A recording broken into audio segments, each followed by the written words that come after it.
किसी भी माता पिता के लिए सबसे दुखद पल वो होता है जब उसे पता चले कि उसका स्वस्थ बच्चा अचानक अपाहिज हो गया है।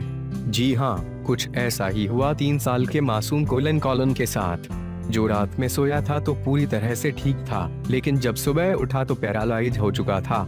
ये है पूरी सच्चाई।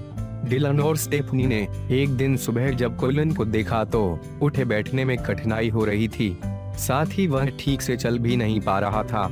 हालांकि उन्हें ध्यान आया कि पिछली रात खेल में कॉलन के भाई ने उसके सिर पर मांच था।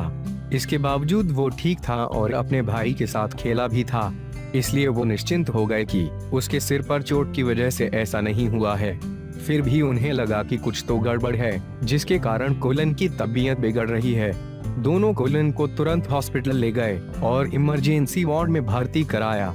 जांच के दौरान डॉक्टर्स ने बताया कि उसके ब्रेन में कोई इंजरी नहीं है, लेकिन उसकी हालत बिगड़ती जा रही थी। इसके कारण वो न तो अपना सिर घुमा पा रहा था और न ही खा और पी पा रहा था। कॉलन के माता पिता ने डॉक्टर्स से गुहार लगाई कि उसे बच्चों वाले हॉस्पिटल में रेफर कर दिया जाए, लेकिन डॉक्टर्स उसे डिस्चार्ज करने के लिए राजी नहीं हुए। कुछ ही देर बाद न्यूरोलॉजिस्ट और इन्फेक्शन के स्पेशलिस्ट ने कॉलन का चेकअप करना शुरू कर दिया, जिसमें खुलासा हुआ कि कॉलन के सिर में एक कीड़ा टिक है, जिसके कारण उसकी ऐसी हालत हो रही है। कुछ ही देर बाद डॉक्टर्स ने उस कीड़ा को बाहर निकाला, जिसके बाद उसकी हालत में सुधार होने लगी।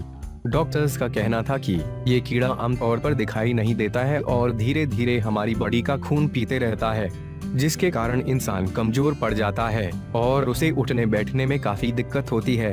हालांकि कीड़ा निकालते ही कॉलन ने इम्प्रूव करना शुरू कर दिया और जल्द ही वो पहले की तरह फिट हो गया।